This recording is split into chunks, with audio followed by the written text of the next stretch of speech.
Halo anak-anak, selamat pagi dan salam sehat untuk kita semua. Hari ini kita berjumpa lagi pada pembelajaran ekonomi. Sebelum kita memulai pembelajaran ekonomi kita pada hari ini, alangkah baiknya kita bersatu dalam doa. Berdoa mulai. Berdoa tidak pernah dibatasi.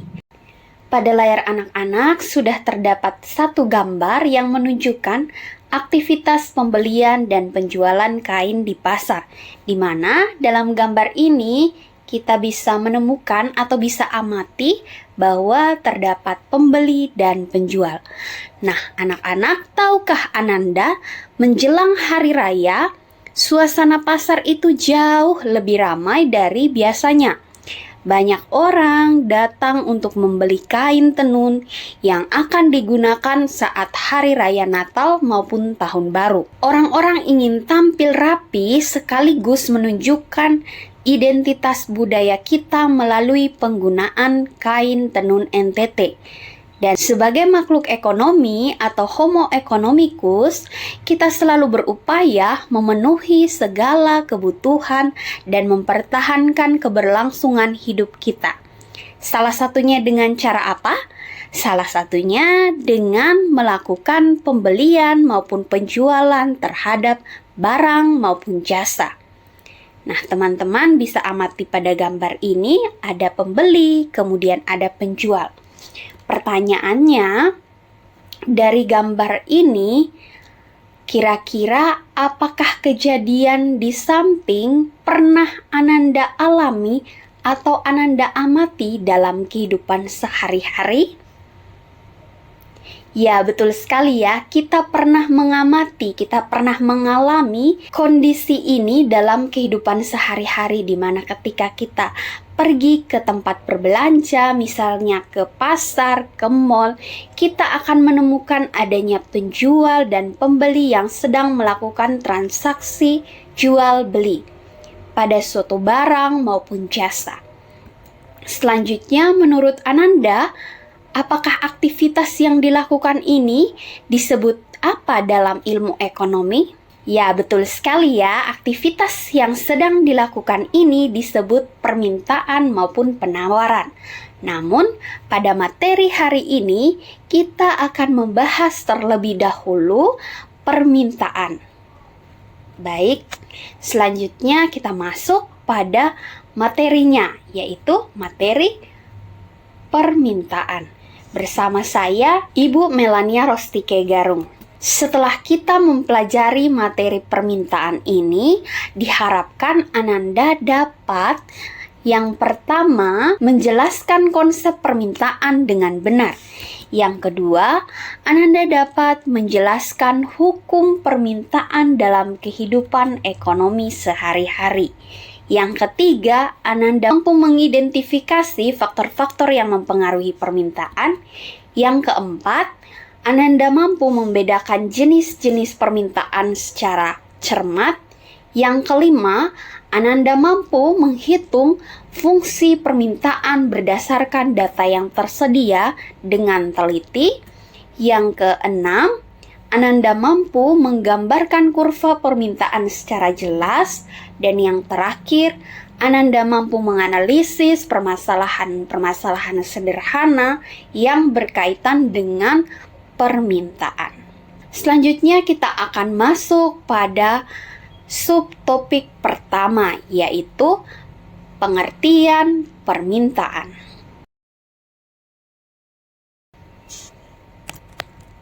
Tahukah Ananda, banyak ahli telah mengemukakan pandangannya tentang permintaan. Untuk itu, sebelum mempelajari lebih mendalam tentang permintaan, alangkah baiknya kita memahami terlebih dahulu pengertian permintaan menurut para ahli sebagai berikut. Yang pertama, menurut Gilarso pada tahun 2001, menyatakan bahwa permintaan itu adalah jumlah dari suatu barang maupun jasa yang mau dan mampu dibeli oleh konsumen pada berbagai kemungkinan harga selama jangka waktu tertentu dengan asumsi hal-hal lain tetap sama atau berlakunya hukum ceteris paribus. Kemudian, menurut Sarwoko, pada tahun 2022, beliau menyatakan bahwa permintaan itu adalah jumlah suatu barang atau jasa yang ingin dan mau dibeli oleh konsumen pada berbagai tingkat harga di pasar pada waktu tertentu. Kemudian, menurut Rekso Prayitno, pada tahun 2000 menyatakan bahwa permintaan adalah jumlah suatu barang maupun jasa untuk setiap satuan waktu yang konsumen ingin dan sanggup untuk membelinya pada berbagai harga satuan barang. Kemudian menurut Menkyu pada tahun 2019, beliau menyatakan bahwa permintaan itu adalah hubungan antara harga dan jumlah produk yang diminta, di mana jumlah suatu produk yang ingin dikonsumsi oleh konsumen dengan mampu dibeli pada berbagai tingkat harga yang mungkin selama periode waktu tertentu. Kemudian menurut Wijajanta dan Wityaningsih pada tahun 2009 mengungkapkan bahwa permintaan ini merujuk pada sejumlah barang dan jasa yang diminta, kemudian dibeli, dan kemudian dikonsumsi dari pihak rumah tangga yaitu konsumen, sebagian besar barang maupun jasa. Dengan demikian, dapat kita simpulkan dari pengertian para ahli berkaitan dengan definisi permintaan, yaitu permintaan atau demand adalah jumlah barang maupun jasa yang ingin dan mampu dibeli oleh konsumen atau kita sebut sebagai pembeli pada berbagai tingkat harga dalam satu waktu atau tempat tertentu.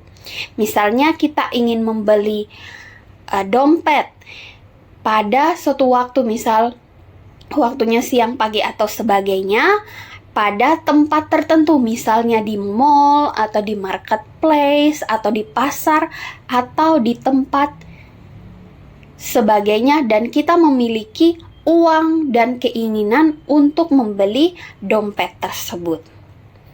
Oke, sampai di sini apakah sudah paham terkait definisi pengertian permintaan?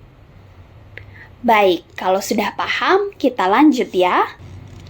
Selanjutnya kita akan membahas tentang hukum permintaan. Apakah anak-anak tahu bunyi hukum permintaan? Baik, jika belum ada yang mengetahui bunyi hukum permintaan, mari kita pelajari bersama-sama. Bunyi hukum permintaan menyatakan bahwa jika harga suatu barang meningkat atau kita sebut sebagai P ini mengalami peningkatan, maka jumlah barang yang diminta atau kita sebut sebagai QD itu akan mengalami penurunan.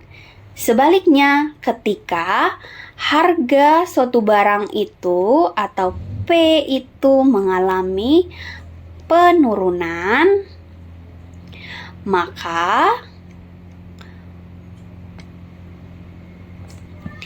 jumlah barang yang diminta atau kita sebut sebagai QD itu akan mengalami peningkatan. Permintaannya bertambah dengan asumsi faktor lain dianggap tetap atau berlakunya ceteris paribus. Sampai di sini apakah sudah paham mengenai hukum permintaan? Baik, jika sudah paham, kita lanjut ya. Selanjutnya kita akan belajar mengenai faktor-faktor yang mempengaruhi permintaan. Nah, terdapat beberapa faktor yang mempengaruhi permintaan sebagai berikut. Yang pertama, harga barang itu sendiri, di mana jika harga suatu barang itu naik, maka jumlah barang yang diminta itu akan berkurang. Sebaliknya, jika harga turun, maka jumlah yang akan diminta akan bertambah dengan asumsi faktor lain dianggap tetap. Contohnya apa, Ibu? Contohnya, misalnya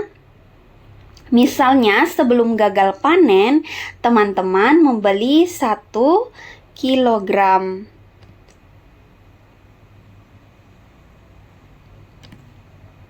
cabai merah, itu harganya 30.000.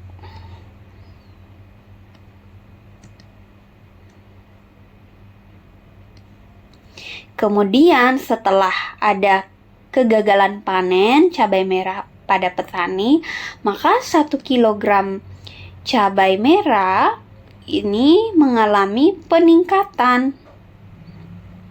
Yang tadinya 30.000 sekarang meningkat menjadi 60.000 misalnya. 60.000.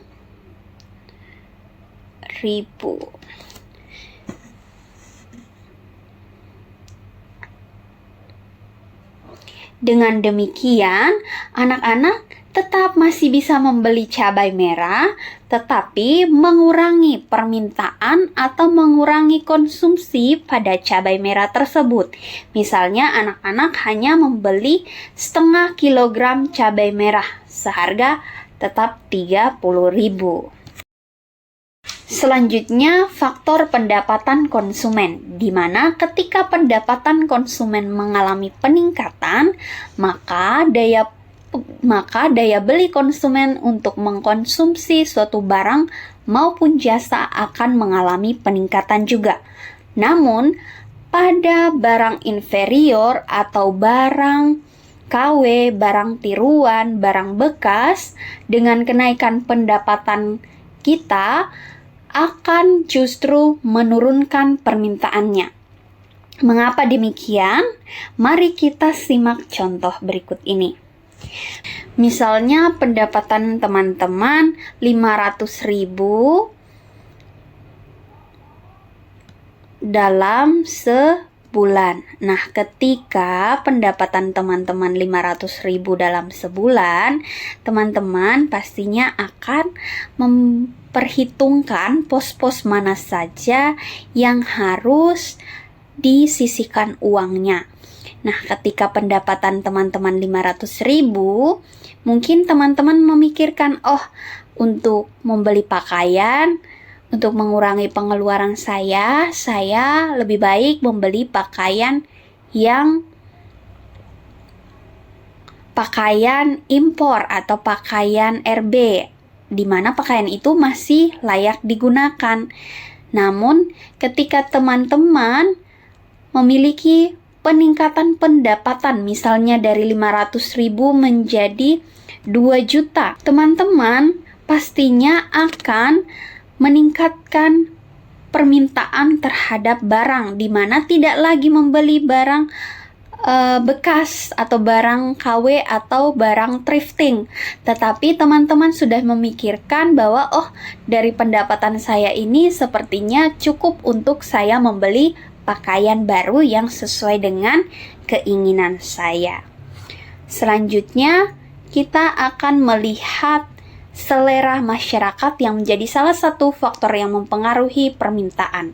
Selera masyarakat ini bersifat subjektif, artinya setiap konsumen itu memiliki penilaian yang berbeda-beda terhadap suatu barang maupun jasa, di mana selera konsumen itu dipengaruhi oleh kebutuhan psikologisnya, unsur tradisinya, agama, maupun perkembangan tren di media sosial.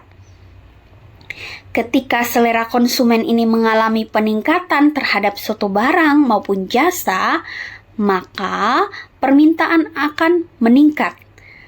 Begitu pula sebaliknya, ketika selera konsumen itu menurun, maka permintaan barang maupun jasa tersebut akan mengalami penurunan.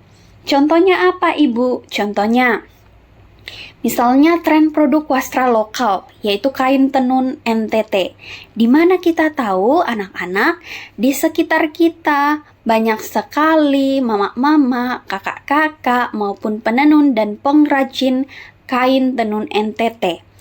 Kain tenun NTT ini sekarang tidak hanya digunakan oleh masyarakat kita NTT saja, karena kain tenun NTT ini sudah divariasikan ke berbagai produk yang sangat menarik.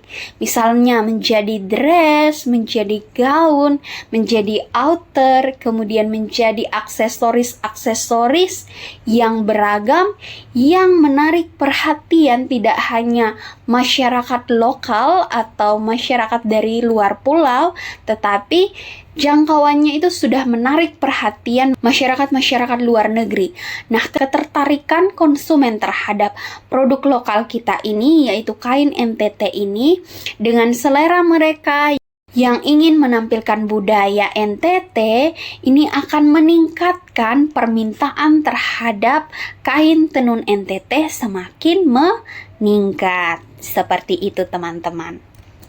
Selanjutnya, masih pada faktor-faktor yang mempengaruhi permintaan, ada barang substitusi atau barang pengganti, di mana barang substitusi ini merupakan barang yang dapat saling menggantikan fungsi satu sama lainnya.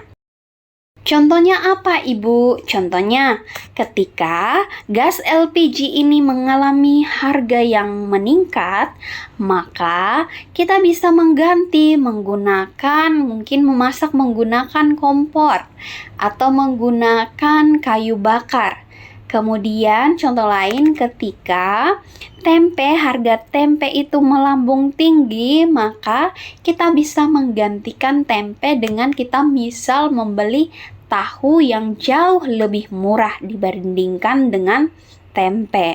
Selanjutnya, barang komplementer atau barang pelengkap, di mana barang komplementer atau barang pelengkap ini merupakan barang yang kita gunakan secara bersama dengan barang lain. Contohnya apa, Ibu? Contohnya, ketika kita ingin memakan roti tawar, permintaan roti tawar menurun, maka barang komplementer atau barang pelengkap misal seperti mentega atau misis dan sebagainya itu akan mengalami penurunan. Dan ketika kita ingin minum kopi, tentunya di dalam kopi ini ada gula juga. Nah, ketika permintaan kopi ini menurun, maka permintaan terhadap gula akan mengalami penurunan. Ketika permintaan kopi meningkat, maka permintaan gula juga sebagai barang komplementer akan mengalami peningkatan. Seperti itu, teman-teman. Selanjutnya, kita masih membahas berkaitan dengan faktor-faktor yang mempengaruhi permintaan, yaitu ada pengaruh dari jumlah penduduk, di mana semakin tinggi jumlah penduduk di suatu daerah atau di suatu negara, maka semakin tinggi pula permintaan barang maupun jasa yang diminta oleh penduduk. Nah, hal ini terjadi karena setiap individu itu memiliki kebutuhan yang harus dipenuhi, sehingga adanya peningkatan jumlah penduduk akan diikuti dengan meningkatnya jumlah konsumsi barang maupun jasa di pasar. Contohnya apa, Ibu? Contohnya misal jumlah penduduk di Kabupaten Malaka awalnya itu adalah 1.000 penduduk misal. Kemudian ada peningkatan penduduk sebesar 2.000 penduduk. Nah, dari peningkatan jumlah penduduk ini akan meningkatkan kebutuhan setiap individu terhadap kebutuhan pokoknya seperti beras, kemudian pakaian, kemudian tempat tinggal, dan sebagainya. Nah, peningkatan jumlah penduduk ini akan disertai dengan peningkatan permintaan terhadap barang maupun jasa. Seperti itu, teman-teman. Selanjutnya, prediksi konsumen masa mendatang, di mana prediksi ini berkaitan dengan perkiraan konsumen mengenai perubahan harga maupun jasa akibat fenomena penyakit, kemudian peperangan, ketersediaan barang yang langka, dan sebagainya. Ketika konsumen itu memperkirakan harga atau kondisi suatu barang maupun jasa akan mengalami peningkatan di masa mendatang, maka konsumen itu akan cenderung meningkatkan pembelian pada barang maupun jasa pada saat ini untuk menghindari harga yang lebih tinggi. Sebaliknya, ketika konsumen itu memperkirakan harga akan menurun, maka mereka akan menunda pembelian terhadap barang maupun jasa tersebut. Contohnya apa, Ibu? Contohnya teman-teman bisa amati kondisi ekonomi global sekarang di mana konflik antara negara-negara besar seperti Amerika, Israel, kemudian Iran ini mengakibatkan pasokan BBM ke negara-negara itu mengalami penurunan. Dan harga bahan baku untuk BBM itu sekarang mengalami peningkatan akibat konflik tersebut. Oleh karena itu, pemerintah mengambil kebijakan untuk jenis-jenis BBM tertentu akan dinaikkan tarif atau harganya. Dengan demikian, pemerintah menginformasikan bahwa per tanggal 1 April harga BBM itu akan dinaikkan. Oleh karena itu, masyarakat-masyarakat yang mempunyai kendaraan, baik mobil maupun motor, yang sudah mendengar informasi tersebut, pada tanggal 31, mereka berbondong-bondong ke SPBU untuk mengantri minyak untuk bisa mengisi full pada kendaraan mereka sebelum tanggal 1 April di mana harga BBM akan meningkat. Seperti itu teman-teman. Sampai di sini apakah sudah paham? Baik, kalau sudah paham kita lanjut ya. Selanjutnya kita akan membahas tentang jenis-jenis permintaan. Jenis-jenis permintaan ini dibagi menjadi 2 bagian anak-anak. Yang pertama, berdasarkan jumlah permintaan. Yang kedua, berdasarkan daya beli konsumen. Kita akan melihat satu persatu ya. Yang pertama, berdasarkan jumlah permintaan dibagi menjadi 2, permintaan individu dan permintaan pasar. Di mana permintaan individu ini menyatakan bahwa permintaan yang berasal dari satu orang konsumen atau kita sebut sebagai satu pembeli terhadap suatu barang maupun jasa pada berbagai tingkat harga tertentu. Contohnya apa, Ibu? Contohnya, Jenry ingin membeli buku tulis.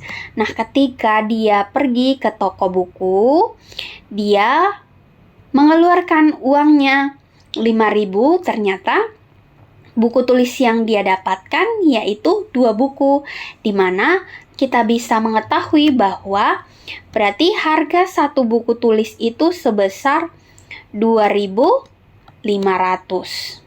Namun, ketika Jenry pergi lagi bulan depannya ingin membeli buku tulis, ternyata harga buku tulis itu sudah mengalami peningkatan, di mana satu buku itu sebesar 10.000. Dengan demikian, Jenry hanya mendapatkan satu buku dengan harga 10.000. Kemudian, permintaan pasar ini mencerminkan bahwa keseluruhan jumlah permintaan dari semua individu yang ada di pasar terhadap barang maupun jasa pada berbagai tingkat harga. Misalnya, dalam satu kelas ini terdapat 15 siswa. Nah, setiap siswa ingin membeli 4 buku. Jadi, 15 dikali setiap siswa ingin membeli 4 buku ya. 4, maka permintaan pasar terhadap buku ini sebesar 60 buku. Oke, seperti itu ya teman-teman. Kemudian selanjutnya Jenis-jenis permintaan berdasarkan daya beli konsumen. Yang pertama ini ada permintaan absolut, di mana permintaan absolut ini merupakan permintaan yang tidak disertai dengan daya beli konsumen sehingga tidak terjadi transaksi. Misalnya, Rini ini ingin membeli baju tenun NTT, tetapi dia hanya memperoleh atau dia hanya punya uang sebesar misal 150.000.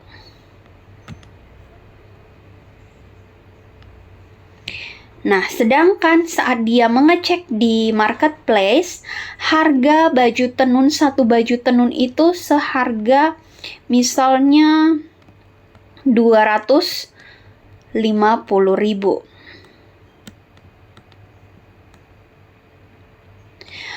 Karena harga bajunya lebih tinggi daripada uang yang Rini punya, maka Rini hanya menambahkan item baju tersebut ke dalam keranjang kuningnya.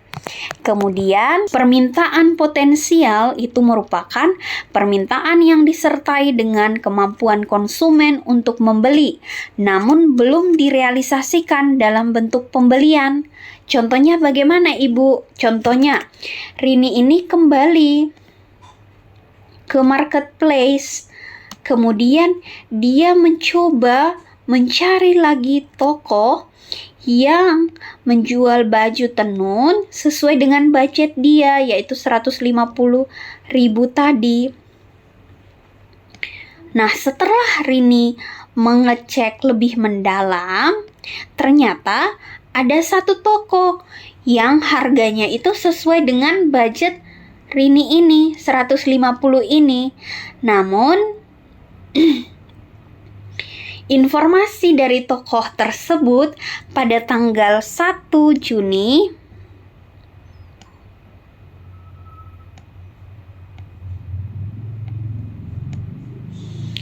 akan diberikan diskon kepada semua konsumen yang ingin melakukan pembelian pada toko sebesar misal 10%. Misalnya 10%. Oleh karena itu, Rini langsung menambahkan item baju tenun tersebut yang ada pada toko ini ke dalam keranjang kuning Rini dan menunggu tanggal 1 Juni untuk di check out. Kemudian, permintaan efektif itu menyatakan bahwa permintaan yang disertai dengan daya beli konsumen untuk membeli dan sudah terjadi transaksi pembelian pada barang tersebut. Contohnya apa, Ibu? Contohnya Rini kembali pada tanggal 1 Juni ke toko marketplace tersebut, kemudian dia langsung men-check out atau membeli atau melakukan transaksi untuk pembelian pada baju tenun tersebut. Dengan demikian, Rini kan dapat diskon, berarti tadi pendapatannya itu 150.000 dan harga produknya juga 150.000 sesuai dengan pendapatan Rini dikali 10%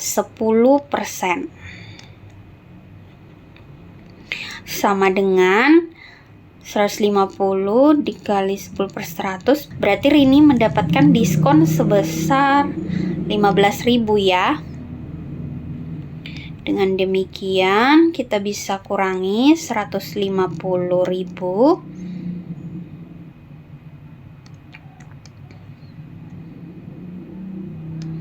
dikurangi dengan 15.000,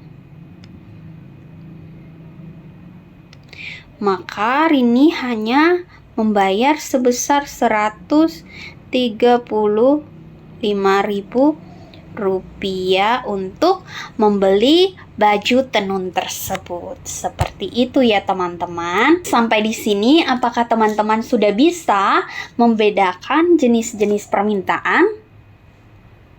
Baik, kalau sudah bisa membedakan, kita lanjut pada pembahasan subtopik kita selanjutnya, yaitu berkaitan dengan fungsi permintaan. Nah, untuk mengetahui permintaan jumlah barang maupun jasa, kita bisa menggunakan rumus P sama dengan A dikurang B dikali Q, atau P atau Q sama dengan A dikurang B kali P, di mana P ini merupakan price atau harga produk per unit, kemudian Q ini merupakan kuantitas atau jumlah barang yang diminta, kemudian A ini adalah angka konstan, dan B merupakan kemiringan atau slope atau gradien dari kurva. Selanjutnya kita akan melihat contoh perhitungan agar kita bisa memahami bagaimana cara kita mencari permintaan suatu barang maupun jasa oleh konsumen. Pada layar anak-anak terdapat soal latihan permintaan pada benang, di mana jika harga benang itu 10.000, maka kita diminta untuk menghitung jumlah barang yang diminta ketika harganya 10.000, kemudian ketika harganya 20.000 dan harga 30.000. Dan soal ini juga memberikan kita informasi bahwa diketahui fungsi permintaan atau QD itu sama dengan 100 dikurang 2P. Yang ditanya, tentukan hasil perhitungan dari QD pada tabel ini. Di sini ya. Nah, dengan demikian kita bisa memasukkan fungsi permintaan ini ke dalam perhitungan. Kemudian kita bisa lanjut untuk memasukkan dari fungsi yang ada, kita memasukkan harga pada informasi dari tabel ini. Jadi 100 dikurangi 2P. Nah, kita masukkan P atau price ini 10.000 ya. Oke. Maka 100 dikurang 2 kali 10, 20. 100 dikurang 20 sebesar 80. Dengan demikian, ketika harga benang 10.000, maka jumlah permintaannya sebesar 80 pieces. Nah, selanjutnya teman-teman bisa mengerjakan ya, ketika harga benang itu 20.000, kemudian ketika harga benang 30.000, kira-kira jumlah permintaannya berapa ya? Nanti bisa dikerjakan. Oke, selanjutnya kita akan masuk pada soal latihan bagaimana kita mendapatkan fungsi dari permintaan tersebut. Nah, di sini untuk mendapatkan fungsi permintaan kita bisa menggunakan rumus P dikurang P1 per P2 dikurang P1 sama dengan Q dikurang Q1 per Q2 dikurang Q1, di mana P ini merupakan harga, P1 ini merupakan harga pertama, P2 ini harga kedua, Q ini merupakan permintaan, Q1 ini merupakan permintaan pertama, kemudian Q2 ini merupakan permintaan kedua. Soal ini menyatakan bahwa jika harga barang itu 30.000 per unit, maka jumlah barang yang diminta itu adalah 20 unit. Kemudian ketika harga barang itu sebesar 15.000 per unit, maka jumlah barang yang diminta sebesar 30 unit. Maka dari informasi pada soal ini bisa kita masukkan ke dalam rumus yang ada, di mana kita mengetahui bahwa P1 itu sama dengan 30.000, kemudian P2-nya 15.000, kemudian Q1-nya 20.000, kemudian Q2-nya sebesar 30.000. Dari informasi yang sudah kita peroleh dari soal, bisa kita masukkan pada persamaan untuk mendapatkan fungsi permintaan, di mana P kurang P1 sebesar 30.000 per P2-nya berapa teman-teman? P2-nya 15. dikurang P1-nya 30.000 sama dengan Q dikurang Q1-nya berapa? Q1-nya 20 per Q2-nya berapa teman-teman? Q2-nya 30 dikurang Q1-nya 20. Oke, sekarang kita bisa sederhanakan dulu yang bisa disederhanakan. Di sini kita tulis kembali P dikurang 30 per 15 kurang 30 berapa teman-teman? Iya, min 15 ya. Sama dengan Q, karena tidak bisa disederhanakan, Q kurang 30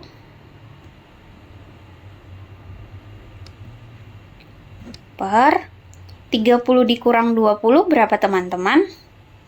Ya, betul sekali ya, 10. Nah, dari soal ini kita selanjutnya melakukan perkalian silang untuk bisa menyederhanakan soal ini, di mana berarti 10 kali P ini di mana 10 kali P sebesar 10P ya. Kita tulis 10P.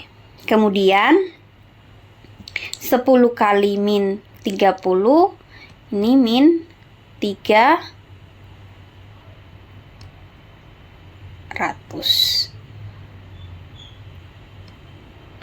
Min 300. Kemudian min 15 dikali Q. Min 15 Q. 15 Q. Kemudian min 15 dikali min 30. Ini 20 ya, sorry. Ini 20. Min 15 dikali min 20. Berapa teman-teman? 15 dikali 2. Ini berarti positif. Min kali min kan positif. Positif 300. Betul ya? Nah, selanjutnya kita bisa memindah ruaskan yang bisa disederhanakan, di mana di sini yang bisa disederhanakan yaitu min 300 dan 300. Mari kita pindah ruaskan. Berarti di sini 10P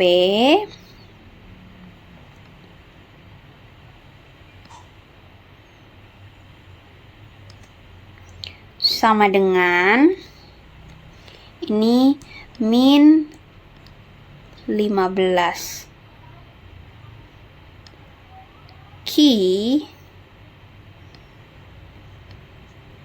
ditambah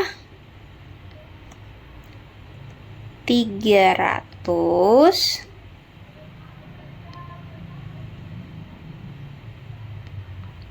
karena ini pindah ruas, min pindah ruas ke sebelah kanan, maka dia akan menjadi positif. Tambah 300.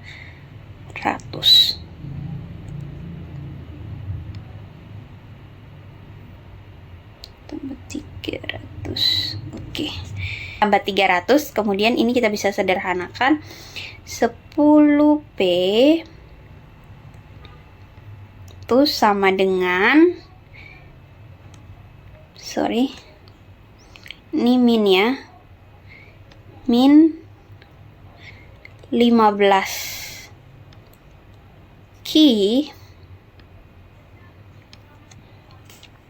ditambah 6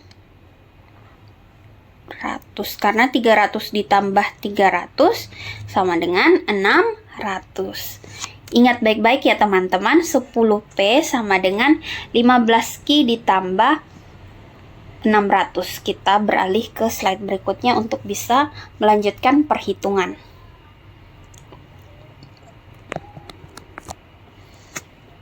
Kita tulis kembali untuk mengingat tadi 10P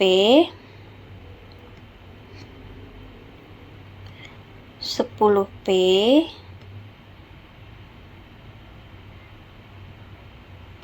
10P itu sama dengan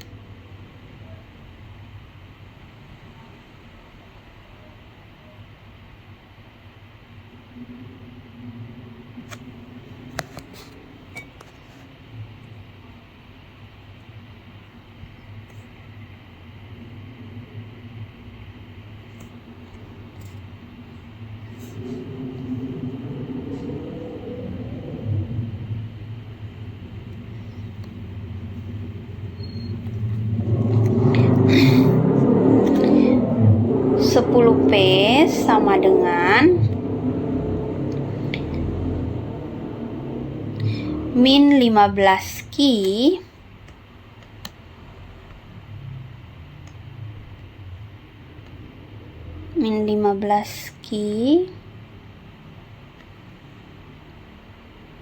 ditambah 600 ya tadi.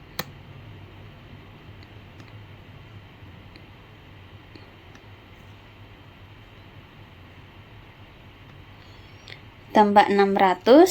Selanjutnya kita bisa pindah ruaskan min 15Q ke kiri. Ini menjadi positif 15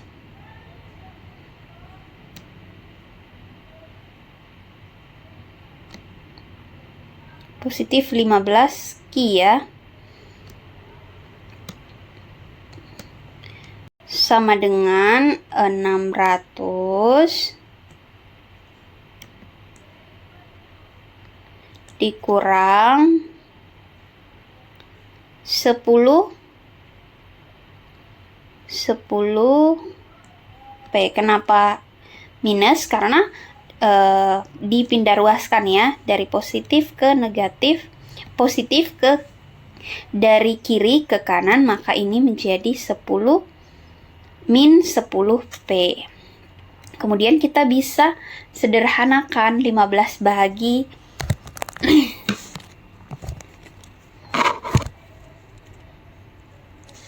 Kemudian kita bisa sederhanakan 15 bahagi 15 ini Q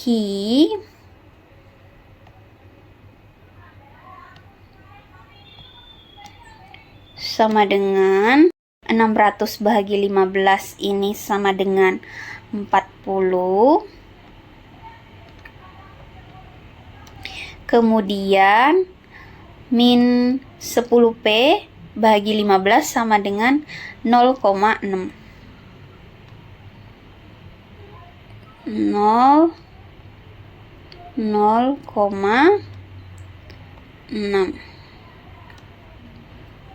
P.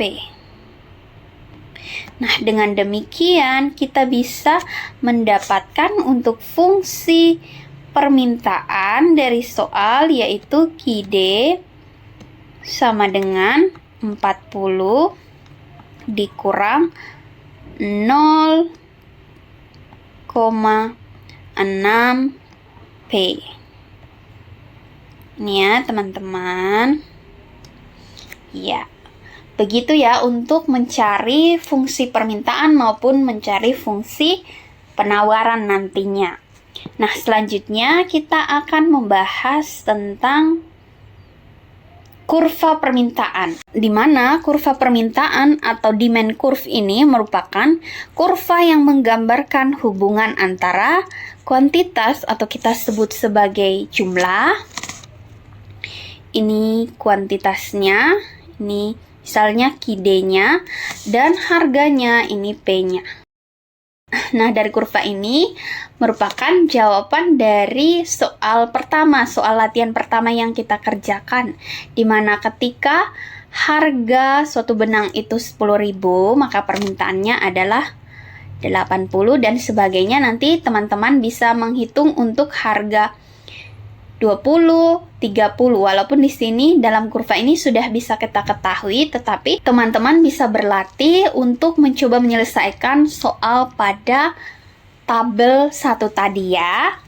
Oke, selanjutnya. Nah, teman-teman, tidak terasa pembelajaran kita terkait materi permintaan ini sudah hampir selesai, di mana di sini Ibu mencoba menyimpulkan untuk materi permintaan yang kita pelajari hari ini, di mana kita bisa simpulkan bahwa permintaan atau demand ini merupakan jumlah barang maupun jasa yang ingin dan mampu dibeli oleh konsumen atau dibeli oleh pembeli pada berbagai tingkat harga dalam suatu waktu ataupun tempat tertentu. Dan permintaan ini dipengaruhi oleh beberapa faktor, antara lain harga barang itu sendiri, kemudian pendapatan konsumen, selera konsumen, kemudian barang substitusi dan barang komplementer, kemudian jumlah penduduk maupun prediksi masa mendatang. Selain itu, jenis-jenis permintaan dikelompokkan menjadi 2 bagian. Yang pertama itu berdasarkan jumlah permintaan, dibagi menjadi permintaan individu dan permintaan pasar. Kemudian berdasarkan daya beli konsumen atau masyarakat, itu meliputi permintaan absolut, permintaan potensial, dan permintaan efektif. Dan kita bisa menghitung permintaan menggunakan rumus P sama dengan A dikurang B kali Q, atau Q sama dengan A dikurang B kali P. Dan untuk mengetahui fungsi permintaan, kita bisa mencari menggunakan persamaan P dikurang P1 per P2 dikurang P1 sama dengan Q dikurang Q1 per Q2 dikurang Q1. Nah, setelah memperoleh harga dan jumlah permintaan, maka anak-anak bisa menggambarkan dalam bentuk kurva permintaan. Seperti itu ya, nanti anak-anak bisa melanjutkan perhitungan untuk soal permintaan yang ada pada tabel pertama ya. Nah, setelah selesai mempelajari materi permintaan ini, mari kita merefleksikan bagaimana perasaan kita setelah mempelajari materi ini. Nah, anak-anak bisa masuk ke menti.com, kemudian bisa menuliskan kode yang ada di layar anak-anak 8438, kemudian 7533, atau anak-anak bisa men-scan QR code di sebelahnya. Setelah itu, anak-anak bisa mengisi setiap pertanyaan pada Mentimeter tersebut sesuai dengan perasaan anak-anak setelah mempelajari materi permintaan hari ini. Nah, selanjutnya tugas mandiri, anak-anak bisa mengakses modul pembelajaran yang ada, kemudian membuka pada halaman 28 hingga 29. Di sana terdapat soal dan petunjuk pengerjaan, di mana sebelum mengerjakan soal esai itu, anak-anak diminta untuk men-scan QR code yang ada pada modul ajar tersebut pada halaman 28 hingga 29, dan teman-teman bisa menonton terlebih dahulu video kasus yang disediakan. Kemudian setelah menyimak video tersebut, jawablah setiap pertanyaan esai yang terdapat pada halaman 28 hingga 29 tersebut. Deadline-nya 1 minggu pengerjaan. Nah, untuk file pengumpulannya dalam bentuk PDF dan dikumpulkan di Bestmart. Seperti itu ya anak-anak. Baik, apakah instruksinya sudah jelas? Ya, kalau sudah jelas, mungkin sekian untuk pembelajaran kita pada hari ini. Terima kasih banyak sudah mengikuti pembelajaran dari awal hingga akhir pada materi permintaan. Semoga apa yang sudah kita pelajari bersama dapat berguna bagi kita semua. Untuk mengakhiri pembelajaran kita pada hari ini, alangkah baiknya kita bersatu dalam doa. Berdoa mulai. Berdoa tidak pernah dibatasi. Baik, selamat siang untuk kita semua. Sampai jumpa di pertemuan berikutnya. Dan di pertemuan berikutnya kita akan belajar bersama tentang materi penawaran. Anak-anak diharapkan bisa mencari terlebih dahulu ya, atau mempelajari materi tentang penawaran, dan pada minggu depan kita akan mendalami materi penawaran tersebut. Terima kasih, selamat siang untuk kita semua.